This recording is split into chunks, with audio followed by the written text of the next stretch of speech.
नमस्कार। दूरदर्शन उत्तर प्रदेश के सजीव फोन इन कार्यक्रम मिशन हेल्थ में मैं शिवाशीष आप सभी का एक बार फिर से बहुत बहुत स्वागत करता हूं।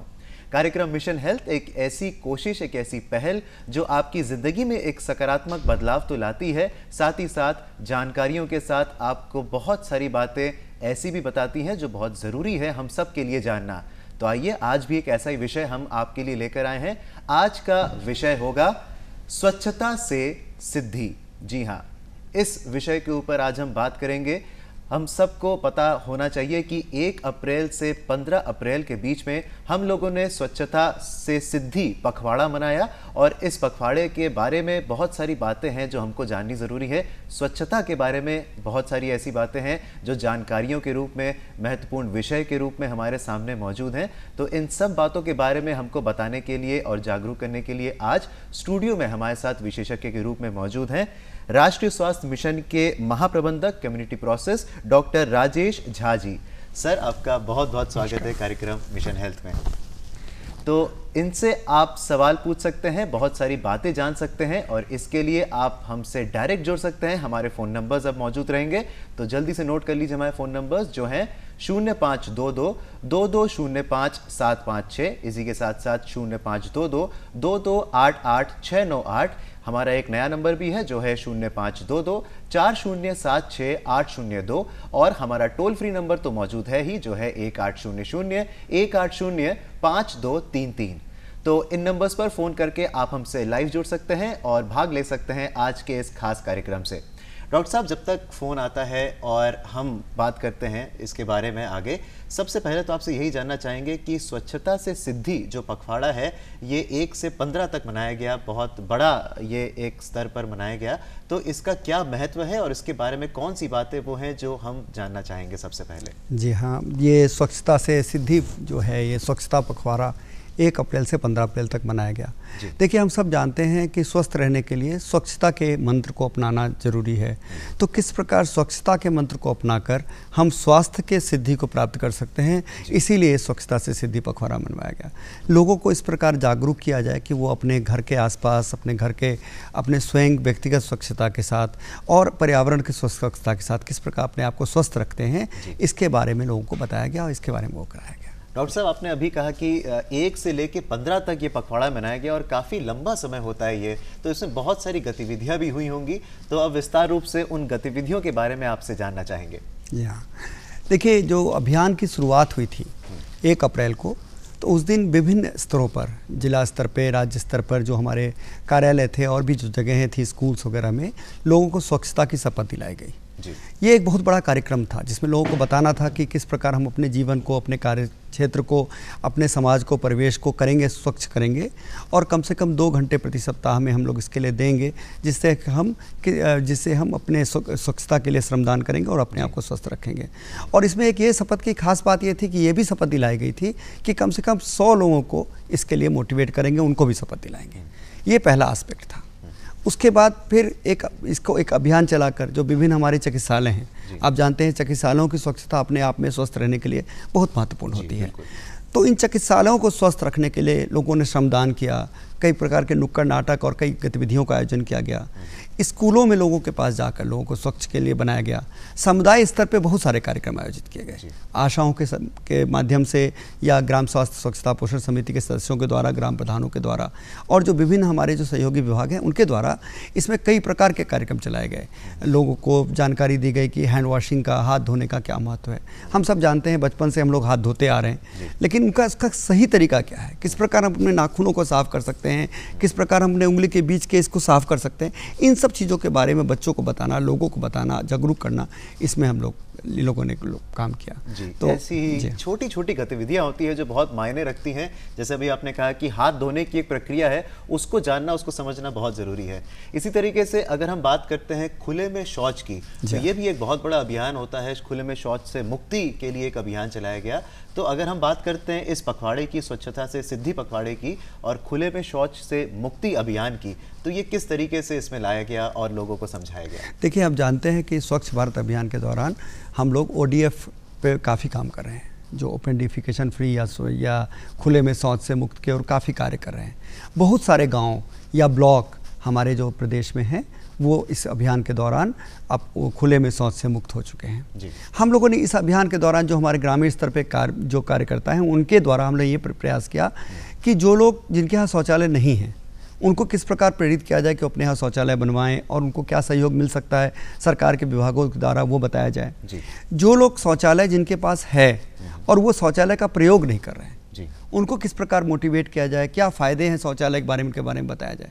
और एक और बहुत इंपॉर्टेंट गतिविधियाँ थी कि विगत महीनों में जी। जिन लोगों ने नवीन शौचालय बनाकर उसका पूर्णतया अच्छे से प्रयोग कर रहे हैं उनको समाज के चैंपियंस के रूप में किस प्रकार लाया जाए सामने, जिससे वो दूसरों के लिए प्रेरणा बन सके। ये भी इस पखवाड़े का मुख्य उद्देश्य था। जी डॉक्टर साहब, आपने चैंपियंस की बात करी और चैंपियंस से बात करने से ये पता चलता है कि कोई भी ऐसा अभियान है जो इस स्तर का है, इतना बड़ा है, तो वो पॉसिबल नहीं होता है अगर हमें सहयोग ना मिले। तो अगर हम सहयोग की बात करते हैं तो ऐसी कौन कौन सी संस्थाएं थी जिन्होंने आगे बढ़कर कदम से कदम मिलाकर हमें इस पखवाड़े में आगे बढ़ के सहयोग किया? जी बिल्कुल, आपने सही कहा कि जो हम स्वास्थ्य का जो स्वास्थ्य विभाग है इसका जो विशेष कार्य है, खासकर जो समुदाय स्तर पे कार्य अगर हम करते हैं कोई भी, तो उसमें विभिन्न विभागों का बहुत योगदान होता है। सबसे पहले जो हमारा प्रशासन है, जिला प्रशासन है हमारा, जिलाधिकारी महोदयों के नेतृत्व में चलता है, उनको इसमें लीड रोल उन्होंने लिया। और उसके अलावा जितने भी हमारे सहयोगी विभाग हैं, जैसे ग्राम पंचायती राज विभाग है, ग्राम विकास विभाग है, पेयजल से संबंधित या जो स्वच्छता जो सफाई के संबंधित हैं ये विभाग हैं, आंगनवाड़ी से संबंधित से ICDS डिपार्टमेंट है, स्कूल्स हैं, शिक्षा विभाग है, इन लोगों ने भी बहुत बढ़ चढ़ कर इसमें हिस्सा लिया। तभी इसमें हम जो हमें मिलना चाहिए, जो डिज़ायर्ड हमें इसका इफेक्ट मिलना चाहिए, वो प्राप्त किया जा सका। तो सभी विभागों के समन्वय के साथ बाद ही हम इस प्रकार की गतिविधियों को चला सकते हैं। जी डॉक्टर साहब, जन समुदाय की अगर बात करें और ग्रामीण अंचलों की बात करें तो वहाँ पर भी बहुत ज़रूरी है कि स्तर पर जुड़ के काम हो, और आशा बहनें इस मामले में बहुत आगे बढ़ के आई हैं, उन्होंने भी बहुत सहयोग किया है।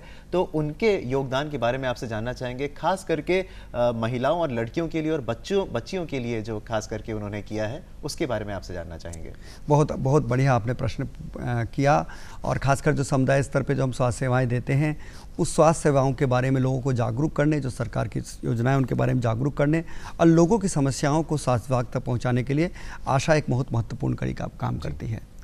और जो जितने भी स्वास्थ्य कारक हैं, चाहे वो स्वच्छता से रिलेटेड हो, चाहे पेयजल से संबंधित हो, चाहे न्यूट्रिशन से संबंधित हो, और भी जो भी इस तरह के जितने भी स्वास्थ्य कारक हैं, उन सब के बारे में आशाओं को समय समय पर प्रशिक्षण दिया जाता है। जी। एक खास प्रशिक्षण की मैं बात करना चाहूँगा, जो कि गृह आधारित नवजात शिशु देखभाल, छोटे बच्चों की देखभाल के लिए आशाएँ उनके घर जाती हैं। जी। तो उसमें जो सबसे पहली चीज़ वो सिखाती हैं, वो ये सिखाती हैं कि किस प्रकार हम अपने हाथ को ठीक से धोकर बच्चे को छुएं। आप जानते हैं, बच्चा रो रहा है, किसी की भी इच्छा, उसने मुंह में उंगली डाल दी या गंदे हाथों से छू लिया, उससे बच्चों में इन्फेक्शन होने का बहुत डर रहता है। डॉक्टर साहब, इसके बारे में विस्तार रूप से ज़रूर जानेंगे। हमारे एक पहले कॉलर हमारे साथ जुड़ चुके हैं, तो आइए पहले उनकी बात जान लेते हैं, फिर हम ज़रूर आगे बात करेंगे। छत्तीसगढ़ से मनोज हमारे साथ जुड़ चुके हैं, तो आइए उनसे बात कर लेते हैं। हेलो। हेलो जी मनोज जी, आपका बहुत बहुत स्वागत है कार्यक्रम मिशन हेल्थ में। आप अपना सवाल पूछ सकते हैं डॉक्टर साहब से। हाँ सर जी, नमस्कार। डॉक्टर साहब को भी नमस्कार। मेरा जी मेरा सवाल है सर, हम अपने घर के परिवेश किस प्रकार से रखें? आप अपने एक बार सवाल फिर से। हेलो जी जी जी, घर के परिवेश के बारे में आप जानना चाह रहे हैं? हाँ, हम अपने घर का परिवेश किस प्रकार से करें? जी देखिए, स्वच्छता जो शुरू होती है वो व्यक्तिगत स्वच्छता से शुरू होती है। सबसे पहले हम अपने शरीर को साफ रखें, उसका जो जहाँ हम रहते हैं घर के परिवेश में, उसको किस प्रकार आप साफ़ रखें। बहुत अच्छा प्रश्न है। हम अपने घर को साफ़ रखने के लिए आप जानते हैं कि जो नियमित रूप से सफाई अभियान है वो तो चलाना ही चाहिए। जो झाड़ू आप लगाते हैं, साफ़ करते हैं, अपने गंदगी को, कूड़े को ठीक से निस्तारण करते हैं। इसके साथ साथ ग्रामीण अंचलों में जैसे कि आप देखते हैं कई जगह पर नालियों आदि की समस्याएं होती हैं, तो उसको किस तरह से एड्रेस करें, कूड़ा कहाँ फेंकें, कैसे उसका निस्तारण करें, इन सब चीज़ों के बारे में भी ध्यान देना बहुत ज़रूरी है। और ये घर के परिवेश के आसपास सफाई करें। एक और चीज़ जो है, जो खुले में शौच के बारे में कहा जाता है, वो भी घर के परिवेश से जुड़ा हुआ है कि कभी कभी क्या होता है, जो पेयजल स्रोत के पास में छोटे बच्चों को शौच के लिए करा देते हैं, तो इसको भी किस तरह से हम उसको टॉयलेट में ले जाएं, उनको टॉयलेट का यूज़ कराएं, इसके बारे में लोगों को बताना, जागरूक करना बहुत ज़रूरी है। तो बेसिकली अगर हम परिवेश की बात करते हैं तो शौचालय का प्रयोग, कूड़ा का निस्तारण, जो नालियों का ठीक से जो हमारा यूज्ड वाटर है उसका किस तरह से हम निस्तारण करते हैं, ये सब चीज़ें घर के परिवेश की स्वच्छता में आती हैं। डॉक्टर साहब, इस जवाब से पहले हम जान रहे थे आपसे कि किस तरीके से बच्चियों को और लड़कियों को आशा बहनें किस तरीके से सहयोग कर रही हैं, तो वही फिर से जानना चाहेंगे। जी हाँ, बिल्कुल बिल्कुल। तो इसके बाद जैसे मैंने बताया कि नवजात शिशु की देखभाल में इस तरह और लोगों को प्रेरित करना, बच्चों को बताना कि कैसे स्वच्छ रहें। उसके अलावा जो दूसरा एक अभियान है जो किशोरियों से आपने खासकर प्रश्न पूछा था, वो है कि जैसे मासिक धर्म के दौरान किस प्रकार स्वच्छता को अपनाएं, कैसे जो सैनिटरी पैड यूज़ करती हैं उसको किस तरह यूज़ करें, कैसे व्यक्तिगत स्वच्छता का मासिक धर्म के दौरान वो करें, और इन सैनिटरी पैड का डिस्पोज ऑफ कैसे करें जी। इनका जब इसको वो किया जाए, डिस्पोज किस तरह किया जाए, इसके बारे में भी उनको इसमें इस पखवाड़े के दौरान जानकारी दी गई। और केवल पखवाड़े के दौरान ही नहीं, बाद में भी जब भी उनको मौका मिलता है किशोरों के साथ जो उनकी बैठकें होती हैं, उसमें आशा बहनें इन चीज़ों के बारे में जानकारियाँ देती रहती हैं जी। तो आज हम बात कर रहे हैं बहुत ही महत्वपूर्ण विषय के बारे में, स्वच्छता से सिद्धि है हमारा आज का मुख्य विषय। जानेंगे और भी बातें इस खास विषय से जुड़ी हुई, लेकिन आगे बढ़ने से पहले लेते हैं एक छोटा सा ब्रेक। आप देख रहे हैं कार्यक्रम मिशन हेल्थ, हमारा सजीव फोन इन कार्यक्रम, और आज के इस कार्यक्रम में हमारा मुख्य विषय है स्वच्छता से सिद्धि। और ये एक अभियान के रूप में चलाया गया 1 अप्रैल से 15 अप्रैल तक, और इसी के साथ हम बहुत सारी बातें जान रहे हैं डॉक्टर साहब से। डॉक्टर राजेश झा हमारे साथ यहाँ पर मौजूद हैं, और इसी बात के साथ साथ एक और हमारे कॉलर हमारे साथ जुड़ चुके हैं, तो आइए उनसे बात कर लेते हैं। बाराबंकी से नंद स्वरूप मिश्रा जी हैं हमारे साथ, आइए उनसे बात करते हैं। हेलो। हाँ हेलो सर, नमस्कार सर जी। आपका बहुत बहुत स्वागत है नंद स्वरूप मिश्रा जी, आप अपना सवाल पूछ सकते हैं। पूछना हम ये चाहते हैं कि जो हम लोग पानी पीते हैं, रोज यूज करते हैं, तो जो पानी हम घड़ा में रखते हैं, बाल्टी में रखते हैं, तो कलर बदल देता है, तो उसको किस प्रकार से स्वच्छ पानी रखें, पिए, जिससे हमारी सेहत भी सही रहे, और किस हिसाब से उसको हम रखें जी। देखिए, पेयजल की स्वच्छता जो है वो स्वस्थ जीवन में बहुत इम्पोर्टेंट है, और सरकार द्वारा विभिन्न प्रकार के इस तरह के अभियान भी चलाए जा रहे हैं किस प्रकार हम स्वच्छ पेयजल उपलब्ध कराएं।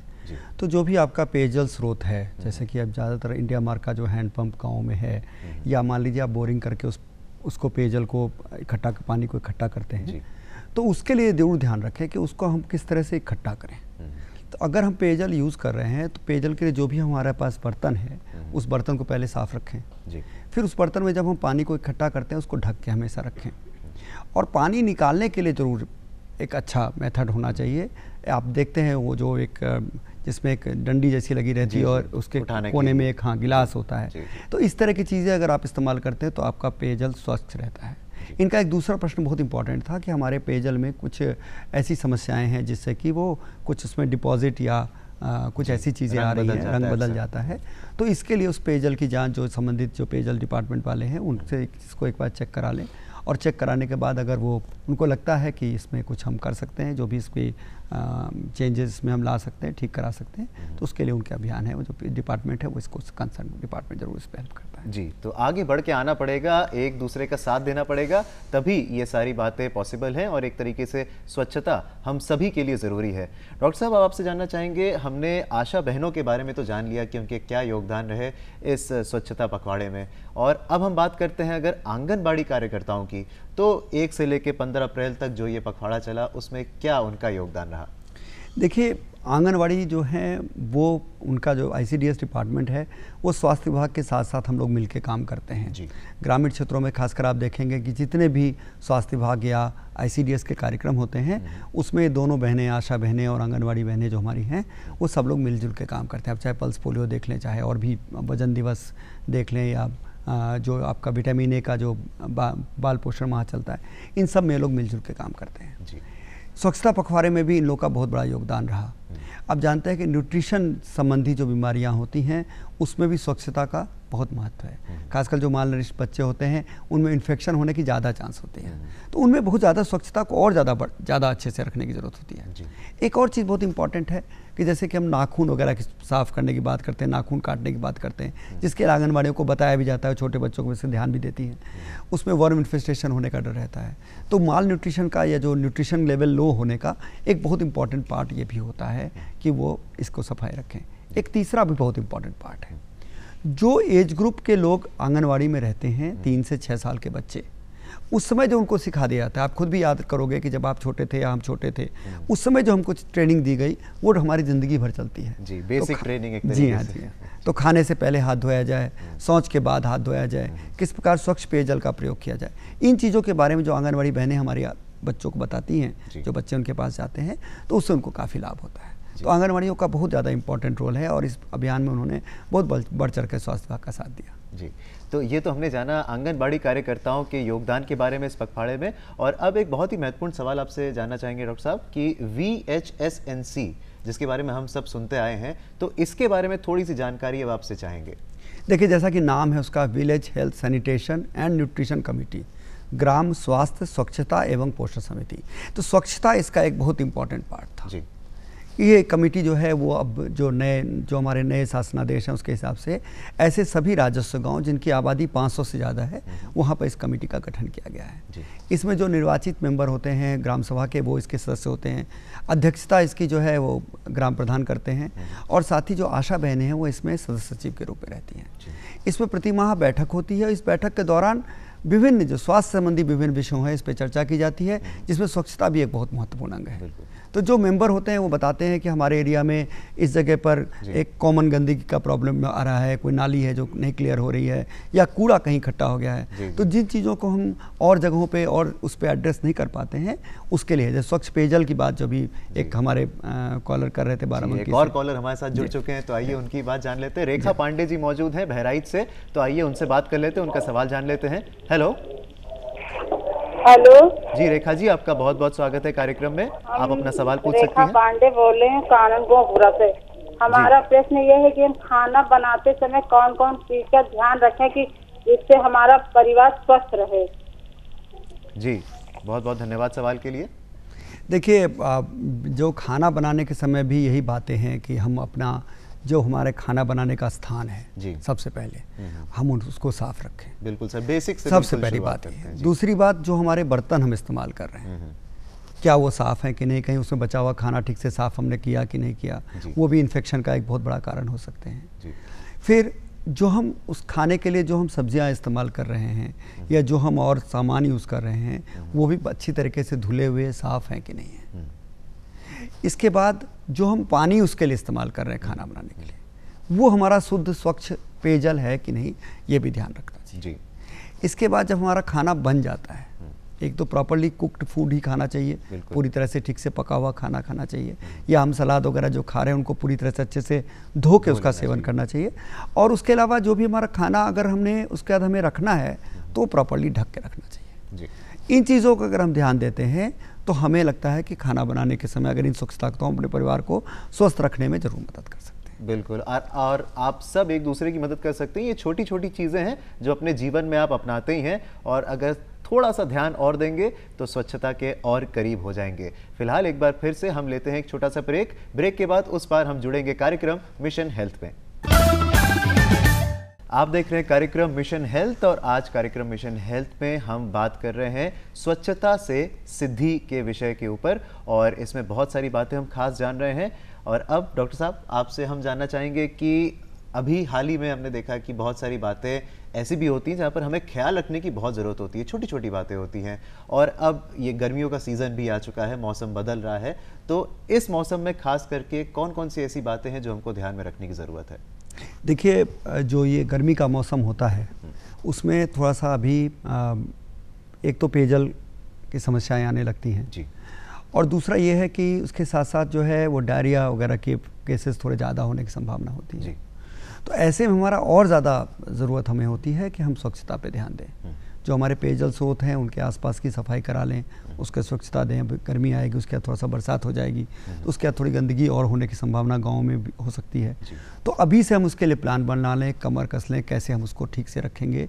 गाँव में जो मैंने बताया ग्राम स्वास्थ्य स्वच्छता पोषण समिति, उनको बैठक जैसे बैठ के इस तरह की समूह बैठक करके एक पूरे क्षेत्र को किस तरह साफ रखें उसके बारे में प्लान बना सकते हैं।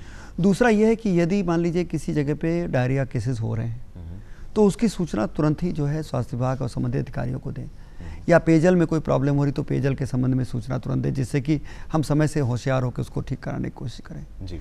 अगर इन सब के बावजूद किसी को डायरिया हो ही जा रहा है तो उसके लिए जैसा कि आप जानते हैं, उसके लिए आप लोगों ने एक मिशन हेल्थ पे भी एक प्रोग्राम चलाया था, शायद हो सकता है उस समय में हम फिर से उसको चलाएं। तो उसमें आप ज़रूर देखें कि किस तरह से हम जैसे जो आशा बहन है उनके पास ORS घोल वगैरह होता है, या जो घर में घोल बनाते हैं उसको कैसे प्राथमिक उपचार के लिए इस्तेमाल करें और कब पेशेंट को, लोगों को अस्पतालों के पास भेजें। तो ये सब छोटी छोटी चीज़ें हैं, अगर इनको ध्यान में देंगे तो हमारा परिवेश, हमारा वो स्वस्थ होगा। तो स्वच्छता से डायरेक्टली रिलेटेड है और इसमें हमें ज़रूर ध्यान दें, खासकर अभी के सीज़न में। मक्खियों से बचने का ध्यान देना चाहिए। अभी मक्खियाँ जो हैं वो भी कई प्रकार के, जब जैसे जैसे मैंने बताया बरसात थोड़ा सा आएगी गर्मी के बाद, उस वक्त उसका भी बहुत ज़्यादा हो जाता है, तो उससे कैसे बचें, इन सब चीज़ों के बारे में बहुत ध्यान देने की आवश्यकता है। और जैसा डॉक्टर साहब ने कहा कि हर स्तर पर काम हो रहा है, चाहे वो ज़िला स्तर हो, ब्लॉक स्तर हो, ग्राम स्तर हो, या फिर आपका खुद का पर्सनल हाइजीन हो, यानी कि व्यक्तिगत जो स्वच्छता है उसके बारे में बात करनी हो। तो डॉक्टर साहब आपसे जानना चाहेंगे, जैसा आपने कहा कि छोटी छोटी बातें होती जिनको ध्यान में रख के हम बेसिक चीज़ें सीख सकते हैं, तो पर्सनल हाइजीन किस हद तक हमें सीखनी चाहिए, और अगर मान लीजिए कि बड़े सीखना चाहते हैं तो क्या वो भी शामिल हो सकते हैं इसके अंदर, पर्सनल हाइजीन के अंदर? देखिए, कहा गया है सीखने की कोई उम्र नहीं होती। हम प्रतिदिन अपने जीवन से, दूसरे लोगों से, उनके बातों से और उससे सीखते ही रहते हैं। बिल्कुल। तो सिंपल चीज़ें हैं। सबसे पहले जैसे हम लोग सुबह उठते हैं, हम लोग सब जानते हैं कि हम लोग अपना मुंह धोते हैं, क्योंकि कोई भी भोजन पदार्थ या कुछ भी होता है मुंह में जाता है तो उसको गंदगी जा सकती है। तो हमने ब्रश किया है, जैसे भी आपने दांत को साफ़ रखते हैं, मुंह को साफ़ रखते हैं, नाखूनों की स्वच्छता रखनी चाहिए, खाना खाने से पहले, शौच के बाद, और ऐसे भी जब भी आप किसी ऐसे जगह पे जाते हैं जहाँ आपको छोटे बच्चे को छूना है, या जब भी मौका मिले अपना व्यक्तिगत रूप से हाथ धोते रहें, इस सब चीज़ का ध्यान रखें। व्यक्तिगत में सफाई में बाल वगैरह ठीक से साफ रखें, या और ऐसी जगहों पे जहाँ पर गंदगी होने की ज़्यादा संभावनाएं रहती हैं उसको स्वच्छ रखें। तो इन चीज़ों को अगर अपनाएंगे तो आप व्यक्तिगत स्वच्छता को अपने उससे बिल्कुल, तो व्यक्तिगत रूप से आप अपनाएंगे तो ज़रूर आप स्वच्छ हो पाएंगे। इसी के साथ एक और फ़ोन कॉल पे हमारे साथ साथी जुड़ चुकी हैं, कुसुम जी हमारे साथ फ़ोन लाइन पे, आइए उनसे बात कर लेते हैं। हेलो डॉक्टर साहब, नमस्कार। जी नमस्कार, बताएं। तो मेरा प्रश्न आपसे ये है कि जैसा कि आज का विषय है स्वच्छता से सिद्धि, इसका क्या तात्पर्य है या इसका क्या मतलब है?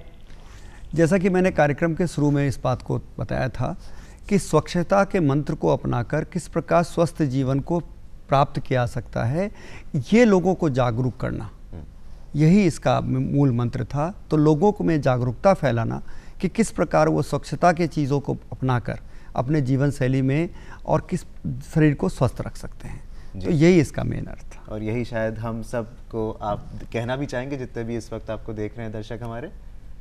जी हाँ, बिल्कुल।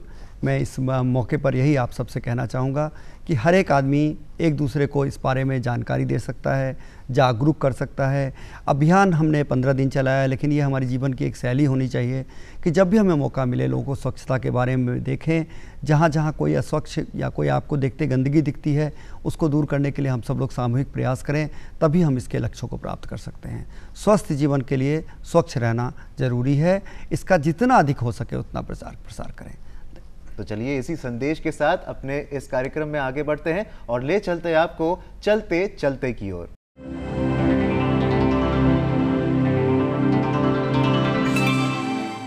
और अब बारी है चलते चलते की। जैसा कि आप सब जानते हैं कि हम चलते चलते एक सवाल पूछते हैं और उस सवाल का सही जवाब देकर आप यहां पर शामिल हो सकते हैं। ड्रॉ ऑफ लॉट्स द्वारा सही जवाब निकाले जाने वालों को यहां पे आमंत्रित किया जाता है। तो बढ़ते हैं आज के सवाल की ओर। आज का सवाल है, इस वर्ष स्वच्छता जो पखवाड़ा मनाया गया वो कब से कब तक मनाया गया है? जी हां, सवाल एक बार फिर कि इस वर्ष जो स्वच्छता पखवाड़ा मनाया गया वो कब से कब तक मनाया गया, ये आपको हमें बताना है और आप अपने उत्तर हमारे इस पते पर भेज सकते हैं। हमारा पता है प्रस्तुतकर्ता मिशन हेल्थ, कमरा नंबर 205, दूरदर्शन केंद्र 24 अशोक मार्ग, लखनऊ 226001 और हमारी ईमेल आईडी है missionhealth.ddupLko@gmail.com। तो इस पर आप अपने जो आंसर्स हैं वो ज़रूर भेजिए और आपके सही उत्तर को चुनकर यहाँ पर आपको बुलाया जाएगा। तो डॉक्टर साहब बहुत बहुत धन्यवाद आज हमारे इस कार्यक्रम में आने के लिए और स्वच्छता से जुड़ी हुई इतनी खास बातें हम तक पहुँचाने के लिए, जो हर इंसान के लिए कहीं ना कहीं बहुत ज़रूरी है जानना। बहुत बहुत धन्यवाद। नमस्कार।